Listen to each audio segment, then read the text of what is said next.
মানে এই Sony ZV-1 camera আপনি 35-40 হাজার টাকার নিচে আমার মনে হয় না যে পাবেন। আমারটা যে কন্ডিশনে আছে, কন্ডিশনটা অনেক বেটার কন্ডিশন আছে। আজকে যাত্রাটা আমার জন্য একটু কষ্টকর। জীবনের প্রথম যখন ক্যামেরা কিনেছিলাম সেই ক্যামেরাটা আজকে বিক্রি করে দিচ্ছি, যদিও টাকা দিয়ে বিক্রি করছি, এটার নামমাত্র দামে বিক্রি করছি। তবু কেন যেন বুকের ভিতরটা কেন ভেঙে চলে যাচ্ছে, অনেক কষ্ট লাগছিল।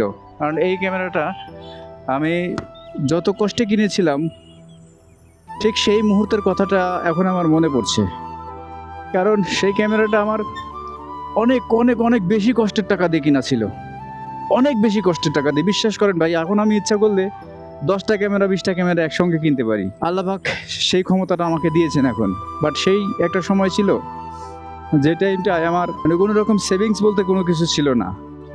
আজকে বলতে বাধ্য হচ্ছি যে ওই ক্যামেরাটা কিনেছিলাম আপনার ভাবির যে ডিপিএস ছিল, ডিপিএস ভাঙা টাকা দিয়ে। তো জীবনে কিছু কিছু মুহূর্ত আসে, কিছু কিছু সময় আসে, যে সময় এবং যে মুহূর্তটা সত্যিই মানে অনেক বেশি আবেগপ্রবণ হয়ে যায়, অনেক বেশি খারাপ লাগে। যাই হোক, ক্যামেরাতে ফুটেজে কোনো রকম সমস্যা নাই।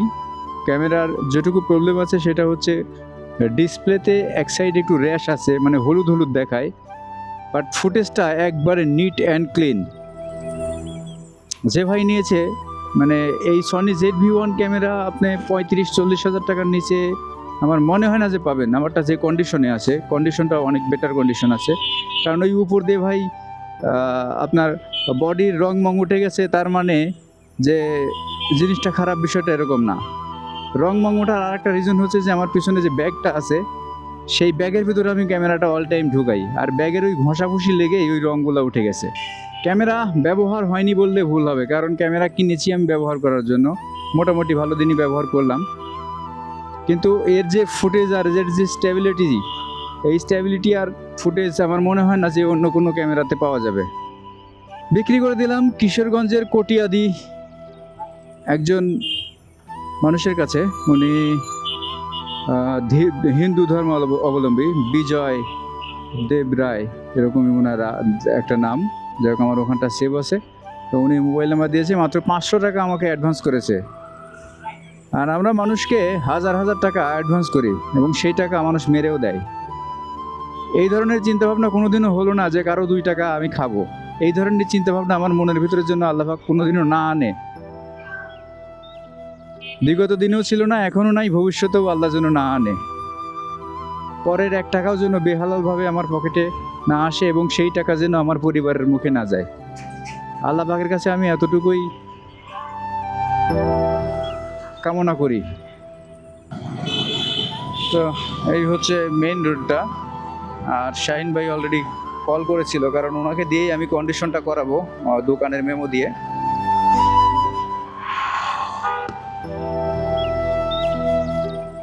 আজকে সত্যিই মানে এতটা বেশি কষ্ট লাগতেছে, মনে হচ্ছে যে মানে সামান্য টাকার জিনিস, কিন্তু মনে হচ্ছে যে কি জন্য আমার কাছ থেকে একটা হারাই যাচ্ছে, এরকম একটা বিষয় লাগতেছে। তো ওই যে বললাম না যে প্রথম যে অনুভূতিটা, এই অনুভূতিটা কিন্তু আমাকে এই ক্যামেরাটা এনে দিয়েছিল। এবং এই ক্যামেরা কেনার আগে একজন ব্যক্তি আমাকে একটা কথা বলেছিল, এই কথাটা আমার সারা জীবন মনে থাকবে। দেখেন আল্লাহর মানে নির্মম কি পরিহাস, যে ব্যক্তিটা আমাকে বলছিল আমি ক্যামেরা ছাড়া ভিডিও করি না, আজকে সেই ব্যক্তির দোকানটাই নাই। চিন্তা করছেন? অনেক বড় ব্যবসায়ী ছিল, অনেক বড় ব্যবসায়ী, এবং সে এখন পথে ঘাটে ঠুকর খাচ্ছে। মানুষকে যখন ছোট করবেন না, তবে যে ওই মানুষের যে কষ্টটা, যে অভিশাপটা না আপনাকে দিতে হবে না, আল্লাহর তরফ থেকে অটোমেটিক্যালি চলে আসবে। মানুষকে কোনো কিছু বলার আগে অবশ্যই 10 বার ভাববেন, 10 বার ভেবে তারপরে বলবেন যে তাকে এই কথা বলা যায় কিনা। আর একটা অনুরোধ করবো আমি আপনাদেরকে, যদি কোনো কারণে সুযোগ থাকে কোনো ব্যক্তিকে আপনার মাফ করে দেওয়ার, আপনারা মাফ করে দিবেন। সে হতে পারে টাকা পয়সা, হতে পারে আপনাকে পিটাইছিল, মারছিল, এরকম, দেন আপনারা তাকে মাফ করে দেওয়ার চেষ্টা করবেন যদি সম্ভব হয়। দেখবেন যে আল্লাহ পাক সেই মাফের উসিলায় আপনাকে অনেক কিছু দিয়ে দিয়েছে। হ্যাঁ, সিরিয়াসলি বলছি, সত্য কথা বলছি, আপনাকে অনেক কিছু দিয়ে দিবে আল্লাহ পাক।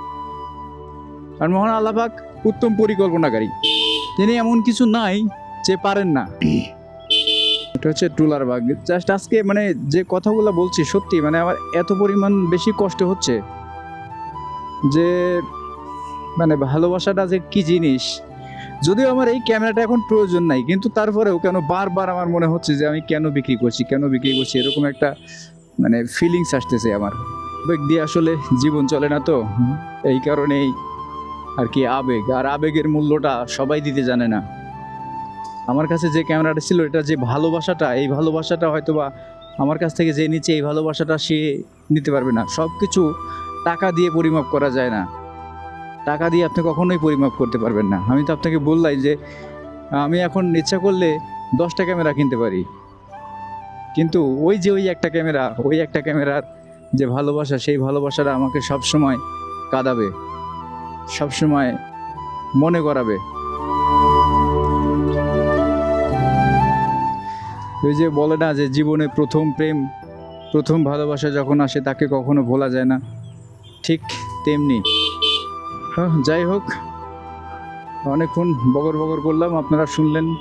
সত্যিই খুব কষ্ট লাগছে। সবাই ভালো থাকবেন, সুস্থ থাকবেন, আর অবশ্যই অবশ্যই আমার জন্য দোয়া করবেন।